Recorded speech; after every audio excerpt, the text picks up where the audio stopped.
tu voulais aborder un autre sujet, c'est ça? Ouais, un sujet un peu actualité, Ouais. et notamment avec le tifo des Winners, du coup, Mhm. j'ai bien aimé ce petit tifo des Winners, et du coup, je vais vous présenter un petit peu. C'est bon, J'ai ça, il eu est des allé à la informations pêche aux là-dessus. infos, Romain. Exactement, exactement. Donc, du coup, voilà, je voulais mettre en avant, du coup, le tifo des Winners, donc, qui a été réalisé à 100% par des Winners féminines, Ah, dans le cadre de la Journée de la femme. Donc voilà, grâce à Alison que je remercie et que j'embrasse. Du coup, je vais vous parler un petit peu de ce tifo. Donc voilà, donc l'idée est venue l'an dernier en fait, suite aux 35 ans des Winners. En fait, il y a beaucoup de filles qui sont investies dans l'association des Winners et du coup, un des responsables est venu du coup les féliciter et du coup, ça leur a mis un petit peu la puce à l'oreille et elles se sont dit, ben, pourquoi pas, nous aussi, on pourrait faire l'année prochaine un tifo. Donc, elles ont proposé à l'association, ça a été voté du coup en assemblée et du coup, voilà, ça a été validé et elles se sont lancées dans cette aventure-là qui a commencé le 14 février 2023, jour de la Saint-Valentin. Donc, Elle est clairement, avec nous, elle est avec nous, puisqu'elle te répond pour un petit ah, clin d'œil, hein, je vois. ça marche. Du coup, n'hésite pas à compléter mes propos, Alison.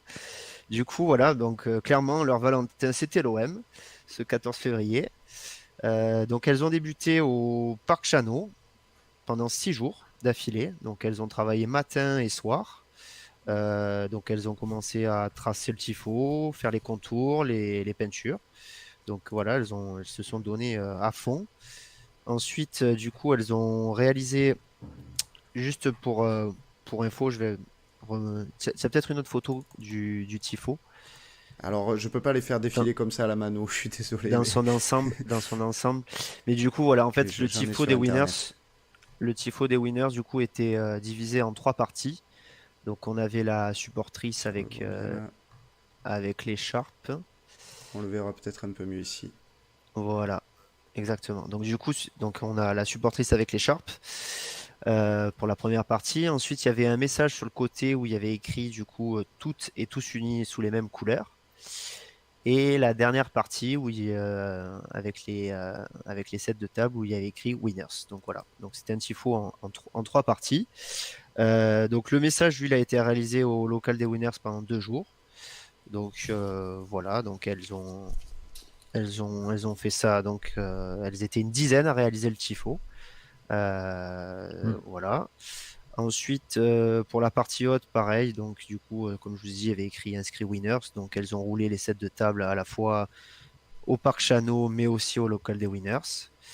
Et donc tout ça, en fait, pour vous dire qu'elles avaient surtout un message à faire passer à travers ce tifo. Donc c'est que les femmes, en fait, elles ont leur place au stade et notamment dans les groupes de supporters et elles sont autant investies que les hommes parce que c'est vrai, du coup, donc moi je connais Alison, mais il y a beaucoup de filles qui se déplacent, qui font les déplacements à Toulouse, enfin, aux quatre coins de France et d'Europe.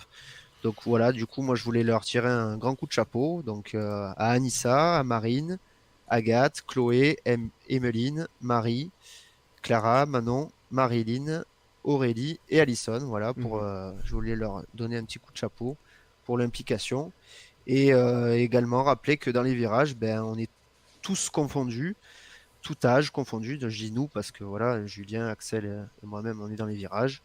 On est tous confondus, jeunes, moins jeunes, femmes, enfants, minots, minotes, voilà, tous derrière l'OM. Et c'est important de le souligner que voilà, derrière tous ces supporters, il y a des gens qui s'investissent et c'est important de le souligner. Bah bravo Romain, je pense que c'est un bel hommage, hein, que t'as rendu. Le message du jour, je crois que c'était pour nos droits et pour nos libertés, si je dis pas de bêtises. Mais en vrai, je pense que c'était un des plus beaux tifos qui a été réalisé chez les Winners. Je dis même pas ça par rapport, tu vois, au fait, comme tu l'as dit, que ce soit un tifo par rapport à la journée du droit des femmes, etc. Mais je pense que c'est un des tifos les plus techniques qui a été réalisé du côté des Winners avec cette toile qui est montée comme ça. On en avait jamais monté une à ce niveau-là du stade. En général, elles sont montées plus bas au niveau des ultras. Et puis après, pour revenir à ce que tu dis, effectivement, c'est vrai qu'on en voit de plus en plus des femmes, des supportrices dans le virage. On en voyait quasiment pas il y a 20 ans, hein, honnêtement, on va pas se mentir.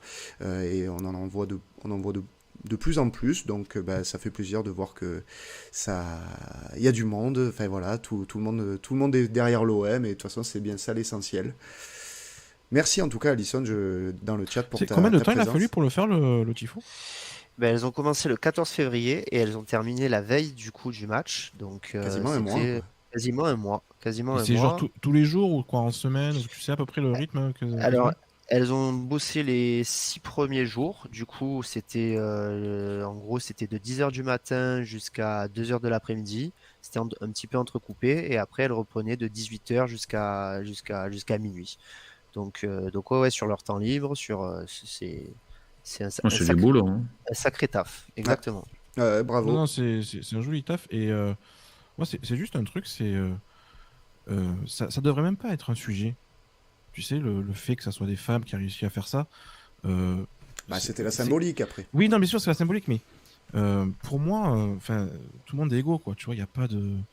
Il devrait pas avoir des problèmes de droit, des problèmes comme. Tu vois, le message qui est en haut et qu'on voit mal, tu sais, c'est pour nos droits et pour. Je sais plus ce que c'est quoi. Pour nos libertés. Voilà. Tu vois, ça, pour moi, c'est d'une évidence, tu vois, et qu'on en soit encore à ce stade-là. Voilà, bon, après, c'est un débat de société, hein, on part sur autre chose. Oui, mais, c'est sûr. Mais voilà. Il est beau vu de derrière aussi. Je trouve que c'est. Super photo. Ouais. Mais c'est super. En tout cas. Ouais. Ouais. Et bon, en tout cas, c'est bien. Franchement, je suis content que tu aies fait cette rubrique aussi, Thomas, parce que, pour être honnête, la tribune olympienne, quand on l'a lancée aussi, c'était pour parler de l'actu un petit peu des tribunes. Et on avait un petit peu perdu ce côté-là au fur et à mesure, je trouve, parce que c'est un sujet qui nous tient à cœur, puisque nous, depuis qu'on est tout petit, on va en virage, et c'est l'actualité des supporters, ça nous plaît, en fait, ça nous passionne.